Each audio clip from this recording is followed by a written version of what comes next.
우리들이 여행을 하다 보면 여행에 필요한 여러 가지 준비물들이 참 많이 있을 겁니다.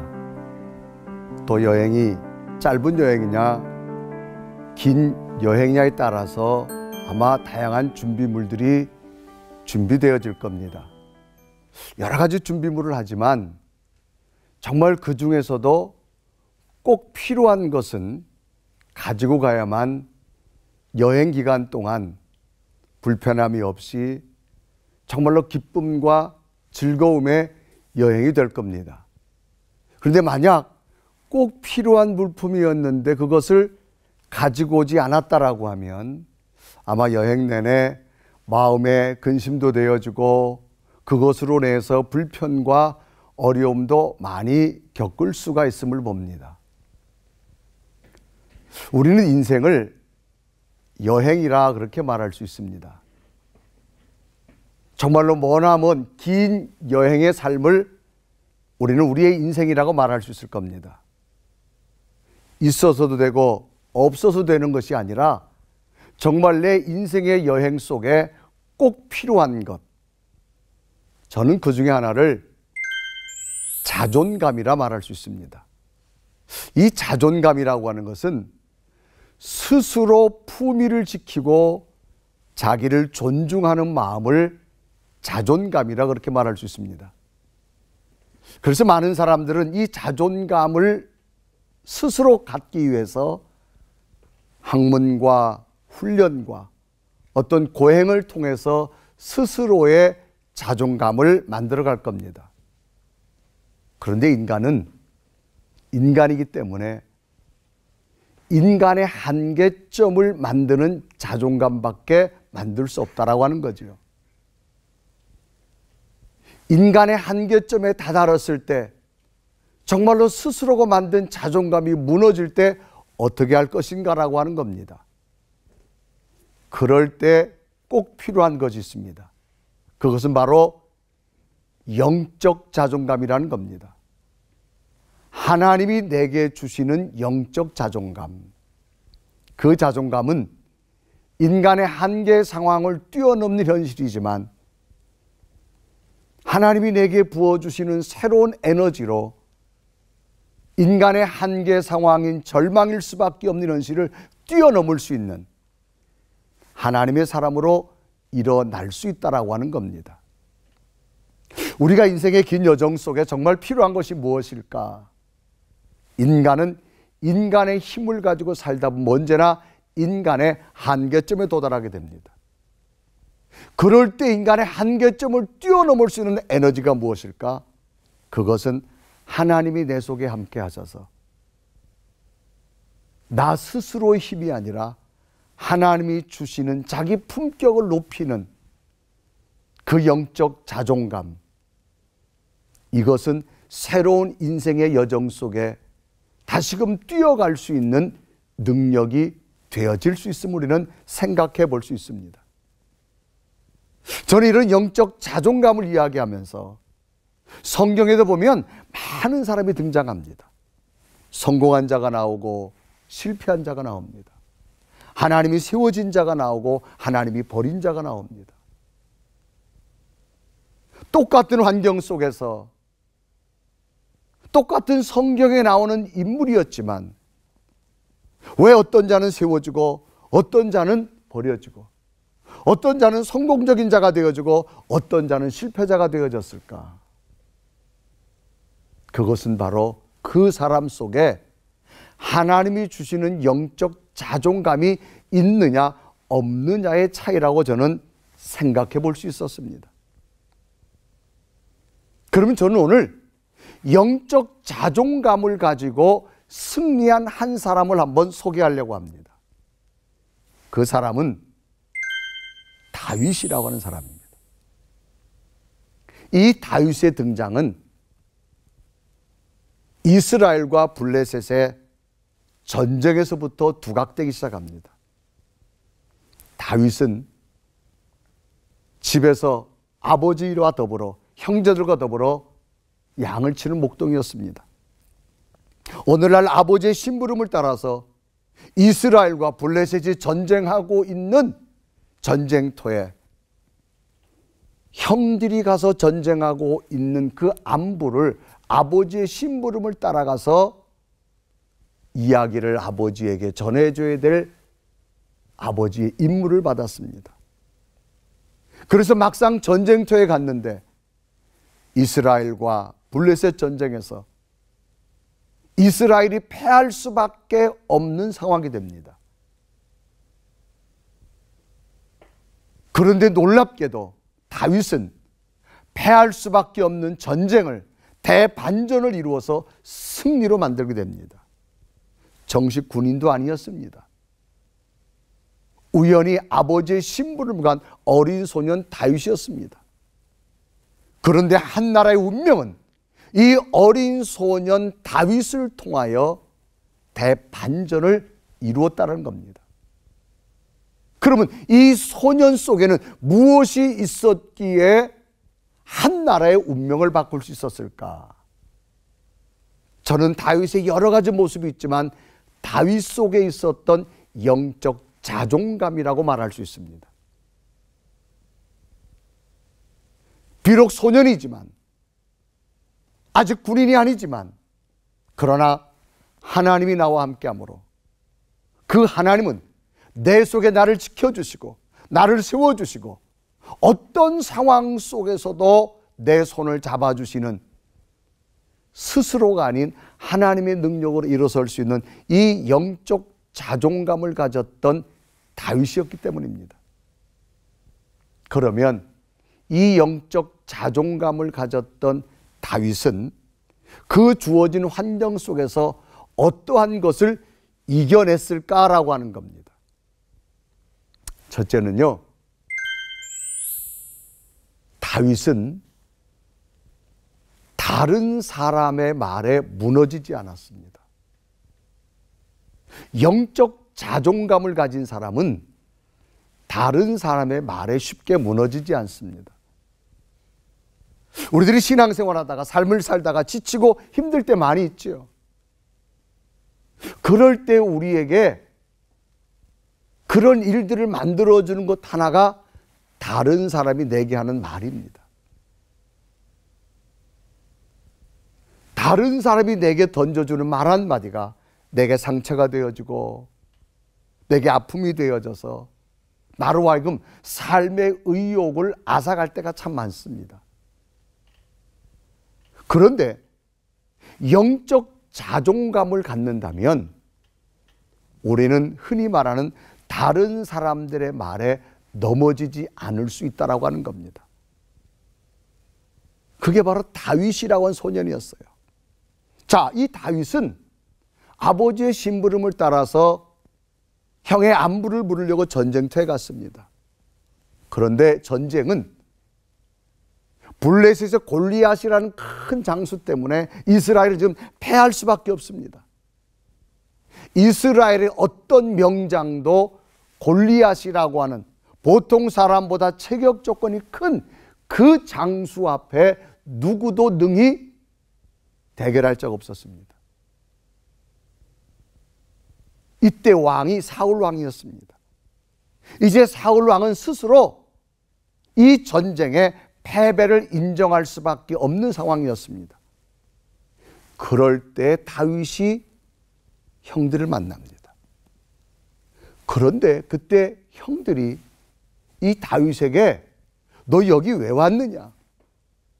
무슨 일로 왔느냐? 궁금했지만 이 다윗이 이 전쟁의 상황을 보고 형제들에게 말합니다. 형님, 제가 저 거대한 골리앗과 싸워보면 어떻겠냐고 제안하는 겁니다. 그런데 그때 큰형 엘리압이 화를 냅니다. 여기가 무슨 놀이터인 줄 아느냐? 그러면서 오히려 이 다윗에게 핀잔을 주면서 꾸짖는 거였어요. 그 장면이 사무엘상 17장에 보면 아주 구체적으로 나와 있죠.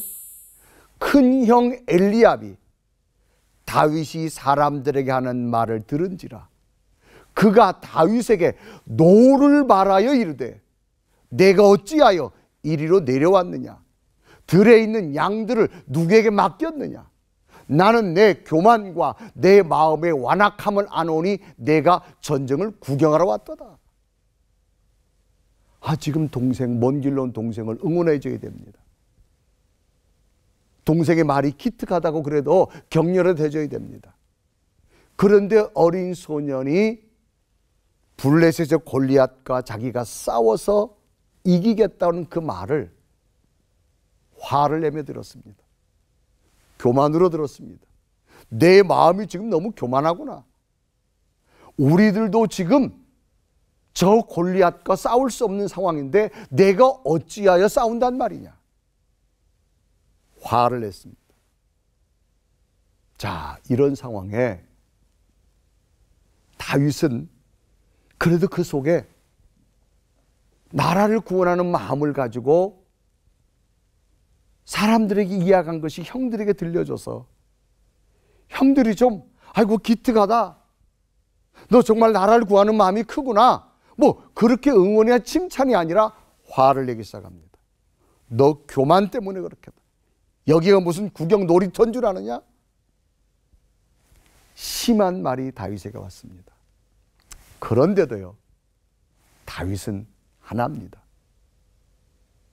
그 말에 무너지지 않았습니다. 그 말에 상처받지 않았습니다. 이유는 하나입니다. 하나님이 지금 나와 함께 하기 때문입니다. 만약에 다윗이 이 형들의 말에, 다른 사람의 말에 무너졌다면 다윗은 위대한 자가 되어질 수가 없었을 겁니다. 성경에 수많은 사람들이 등장하지만 실패자들의 특징 중에 하나도 다른 사람의 말에 쉽게 무너진다는 겁니다. 이것은 오늘날 우리가 직분을 받고 사역을 감당하고 은혜 충만하다고 말하면서도 누구의 전화 한마디에, 누구의 말 한마디에 우리는 시험 들었다고 표현하기도 하고 믿음 생활 끝이 이거밖에 없느냐라고 말하고 다른 사람에게 자기의 연약함을 이야기할 때가 많이 있습니다. 그러나 우리에게도 분명한 사실 하나는 영적 자존감, 하나님이 오늘도 나와 함께하는 그런 자존감이 필요하다면, 그걸 소유하다면 우리의 인생의 여정은 넘어질 인생이 아니라 하나님이 붙잡아주는 삶을 살아갈 수 있을 겁니다. 두 번째로 다윗이 가졌던 영적 자존감은 비교에 넘어지지 않았습니다. 자, 이 말의 의미는 이제 다윗이 저 블레셋의 골리앗과 싸운다는 이야기를 이야기하자 그 이야기가 왕이었던 사울 왕에게까지 전달됩니다. 그래서 사울 왕이 다윗을 부르게 됩니다. 자, 내가 저 골리앗과 싸운다 그랬냐? 네. 이럴 때에 사울 왕이 아주 구체적으로 말합니다. 내 말은 참 고맙다. 그러나 너는 전쟁을 할 수 없다라고 하는 아주 부정적인 메시지로 말합니다. 그러면서 구체적으로 저 골리앗은 어려서부터 용사지만 너는 소년이다.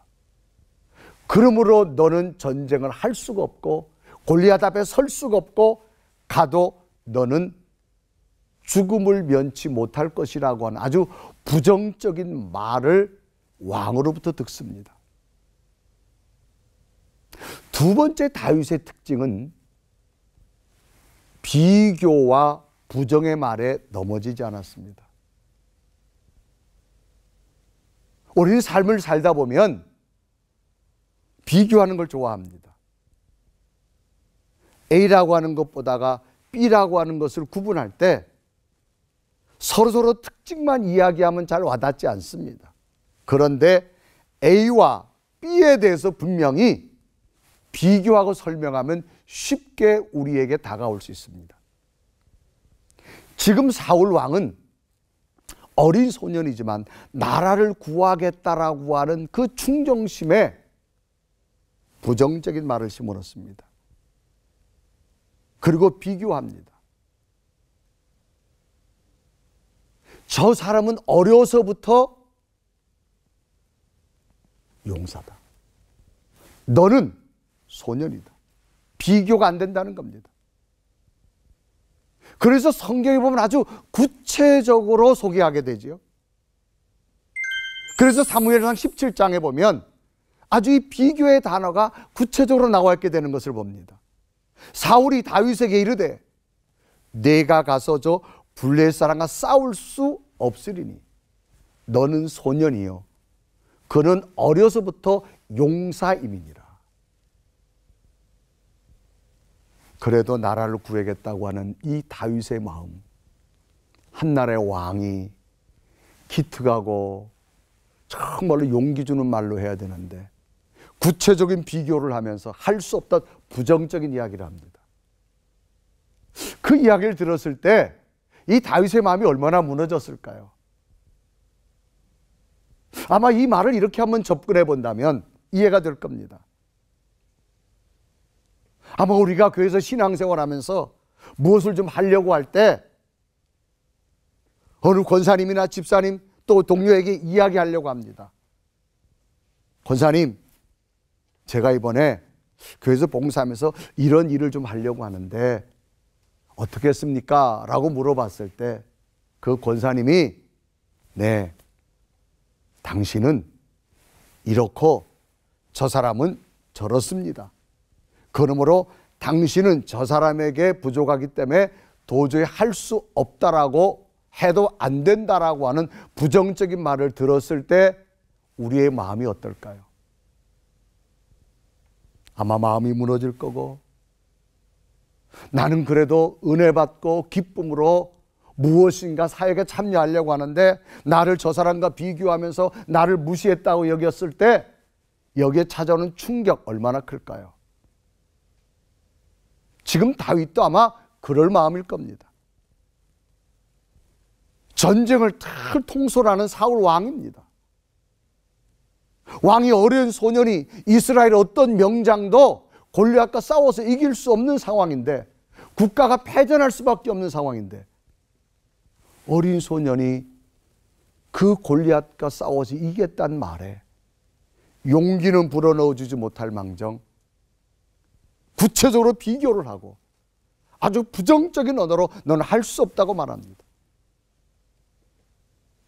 다윗 마음속에 실망이 올 수 있습니다. 절망이 올 수 있습니다. 그런데 다윗은 영적 자존감을 가지고 있었습니다. 그러나 하나님은 나와 함께 하신다. 그러므로 그 하나님 나를 도우신다.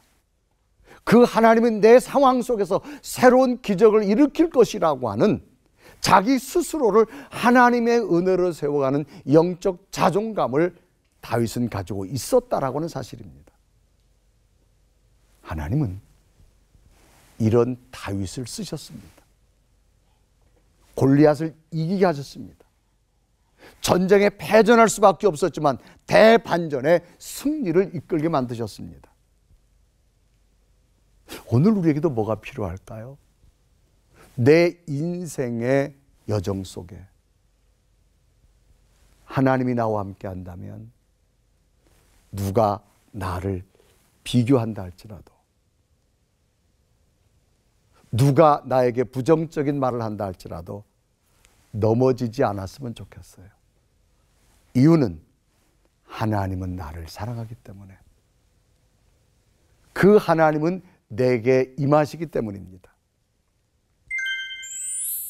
세 번째로 다윗이 가졌던 영적 자존감은 골리앗의 말에 넘어지지 않았다는 겁니다. 이제 하나님이 나와 함께하는 그 마음의 자세를 가지고 골리앗 앞에 나아갑니다.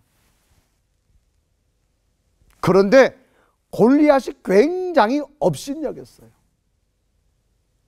다윗은 골리앗이 자신에게 업신여기는 거에 넘어지지 않았습니다. 그때 외칩니다. 너는 칼과 창으로 나오지만 나는 만군의 여호와 이름으로 나간다.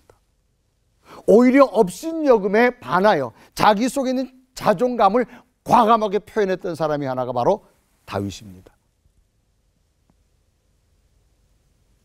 오늘 우리에게도 무엇이 필요할까요?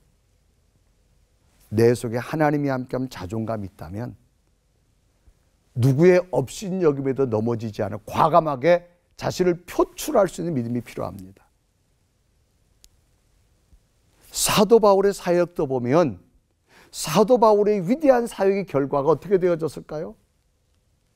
내게 능력 주시는 자 안에서 나는 모든 걸 할 수 있다고 말합니다. 그것은 하나님이 지금 내 속에 함께 하신다는 영적 자존감이 있었기 때문입니다. 다윗은 골리앗이 업신여기는 말에 넘어지지 아니하고 오히려 골리앗을 나가면서 담대하게 외쳤습니다. 너는 칼과 창으로 가지고 나오나 나는 만군의 여호와 이름으로 너에게 달려간다고 말합니다. 오늘 우리에게 이런 것이 좀 있었으면 그런 생각을 합니다. 내 속에 하나님의 은혜가 있다고 말하면서도 주어진 현실 앞에 우리는 늘 넘어지고 자기 자신을 영적으로 표출하지 못할 때가 얼마나 많습니까? 우리 속에 다시 하나님이 나와 함께하는 그 자존감을 회복한다면 우리 인생의 긴 여정 속에 패배자가 아니라 넘어지는 자가 아니라 넘어졌어도 일어날 것이고 패배했어도 대반전으로 일어날 수 있는 그런 삶의 열매를 반드시 보게 되어질 것이라고 생각되어집니다. 이것은 예수님의 제자들에게도 있었습니다. 예수님의 제자들이 3년 동안 예수님을 따라다니면서 그들은 눈에 보이는 이적과 표적을 보았습니다. 그러나 예수님께서 십자가에 돌아가시자 그는 곧 예수님을 떠났습니다. 심지어 수제자였던 베드로도 예수님을 3번씩이나 모른다고 부인할 정도였습니다. 심지어 저주했다라고 말합니다. 그런데 예수 그리스도의 부활 후에 그 부활을 가슴에 담고 나니까 영적 자존감이 생겼습니다. 어떤 상황에서도 하나님은 나와 함께한다. 눈으로 보여주었던 예수님 때문에는 옛생활로 돌아갔는데 자기 가슴 속에 채워진 성령의 자존감은 끝내는 순교자의 길을 걷게 하는 인생의 승리를 만들더라는 겁니다. 오늘도 우리에게 인생의 긴 여정 속에 인간의 한계를 뛰어넘는 이 영적 자존감을 가지고 다시 한번 도전하시고 승리하는 우리 모두가 되기를 주님의 이름으로 축복합니다.